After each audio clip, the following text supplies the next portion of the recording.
1000 కోట్ల రూపాయల అక్రమాలు.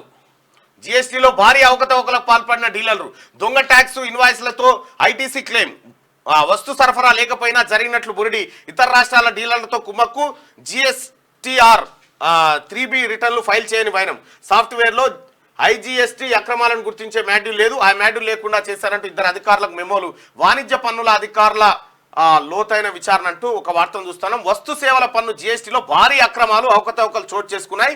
రాష్ట్రంలోని కొందరు డీలర్లు ఎలాంటి వస్తువులు విక్రయించకపోయినా విక్రయించినట్టు దొంగ ట్యాక్స్ ఇన్వాయిస్లు సృష్టించారు. సో ఈ అంశం పైన మాట్లాడడానికి జీఎస్టీకి సంబంధించినటువంటి ఉన్నతాధికారిగా పనిచేసి రిటైర్ అయినటువంటి కమర్షియల్ ట్యాక్స్ డిప్యూటీ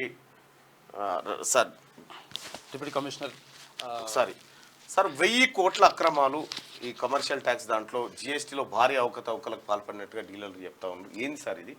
అసలు జిఎస్టీ వచ్చిన తర్వాతనే జీరో వ్యాపారం ఎక్కువైపోయింది. జీఎస్టీ వచ్చినాకనే జిఎస్టీ వచ్చిన తర్వాతనే ఈ ఇంతకుముందు జిఎస్టీ అంటే జనరల్ గూడ్స్ ట్యాక్స్ అనేది ఒకటి ఉండే ఫస్ట్ మనకు ఏపీ జిఎస్టీ అని, ఆంధ్రప్రదేశ్ జనరల్ సర్వీస్, అది తర్వాత దాన్ని వ్యాట్ కింద తీసుకొచ్చింది, వాల్యూ యాడెడ్ ట్యాక్స్. ఈ జిఎస్టీ మొత్తం భారతదేశ వ్యాప్తంగా అందరినీ రాష్ట్రాలను ఒప్పించి తీసుకొచ్చారు. దీని మీద సరైనటువంటి పర్యవేక్షణ లేకపోవడం, ఎక్కడికక్కడ జీరో అత్యధికంగా అయిపోయింది. ఇప్పుడు 1,40,000 కోట్ల ఆదాయం, 1,60,000 కోట్ల ఆదాయం వస్తుంది మొత్తం రాష్ట్ర భారతదేశంలో కూడా. దీన్ని అరికట్టినట్టయితే 2,50,000 కోట్లు వస్తాయి ఈ జీరో దందాన్ని. మరి రాష్ట్రంలో కూడా అసలు ఈ వ్యాపారులు ఎట్లా ట్యాక్స్ ఎగ్జామ్షన్ చేసుకుంటారు? వ్యాపారులు అధికారులతోటి కుమ్ముక్కై సీఫారాలు, తర్వాత వే బిల్లులు ఇవన్నిటినీ అక్రమంగా మార్గం లోపల తీసుకోవడం, ఆన్లైన్లో తీసుకునే ఫెసిలిటీ కల్పించడం, సరైనటువంటి పర్యవేక్షణ లేకపోవడం, దీనివల్ల దాదాపు రాష్ట్రానికి 5,000 కోట్ల నుంచి 10,000 కోట్లు మాత్రం నెలకు లాస్ అయ్యే విధానంగానే నడుస్తుంది ఇక్కడ. అంటే తెలంగాణ రాష్ట్రంలో జిఎస్టీకి ఎంత ఇబ్బంది, అంటే ఎంత జిఎస్టీ పక్కదారి పడతా ఉందంటారు సార్? దాదాపు 5,000 నుంచి 10,000 కోట్లు పక్కదారి పడుతుంది పర్ మంత్ 5 నుంచి 10,000 కోట్లు. అధికారులతోటి జీరో వ్యాపారులు కుమ్ముక్కై సరి అయినటువంటి పర్యవేక్షణ లేకపోవడంతో కేంద్ర ప్రభుత్వం నోడల్ అధికారులు నియమించుకోమని జీవో తీసినప్పటికీ తెలంగాణలో పాటు జిఎస్టీ నోడల్ ఆఫీసర్ని ఇంతవరకు కూడా నియమించలే. ఒక నోడల్ ఆఫీసర్ నియమించండి, ఒక రిటైర్డ్ అధికారులని అనుభవజ్ఞులైన చేయమని కూడా జీవో ఇచ్చారు. దాదాపు మన తెలంగాణ ఆంధ్రాలని ఈ జీరో వ్యాపారం జిఎస్టీలో పాటు జరుగుతుంది.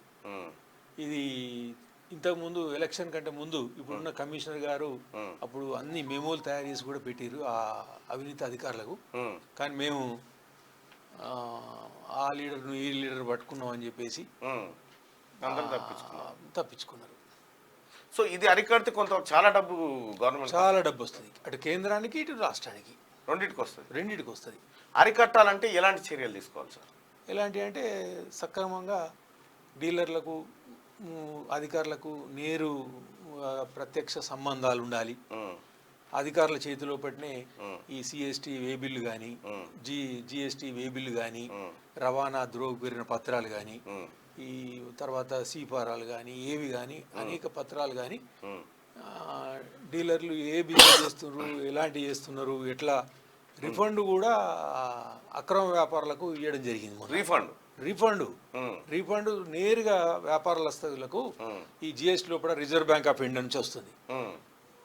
కానీ వాళ్ళు సరైన ధృవీకరణ లేకుండానే ఇస్తున్నారని కూడా రూఢ్ అయిపోయింది. ఇప్పుడు ఉన్న శ్రీదేవి గారు చాలా కొంచెం నిక్కచ్చిత మనిషి, తెలంగాణకు సంబంధించిన వాళ్ళ తమ్ముడు కూడా ఐపీఎస్ ఆఫీసరు. ఆ మేడం వచ్చిన తర్వాత ఇప్పుడు అరికట్టబడుతుంది. ఇంతకుముందు సరి అయినటువంటి పర్యవేక్షణ లేకుండే. Thank you sir, thank you so much. Right, అది జిఎస్టీలో కనుక మనం అక్రమాలను అరికట్టగలిగితే, జిఎస్టీలో ఉన్నటువంటి లోపాలను సరిదిద్దగలిగితే తెలంగాణ రాష్ట్రంలో నెలకు 5,000 కోట్ల ఆదాయం ఉంటుంది. అక్రమంగా తరలిపోతున్న ఆదాయం నెలకు 5,000 నుంచి 10,000 కోట్ల వరకు ప్రభుత్వ ఖాతాలో జమ అవుతుందని చెప్పి చెప్తా ఉన్నారు.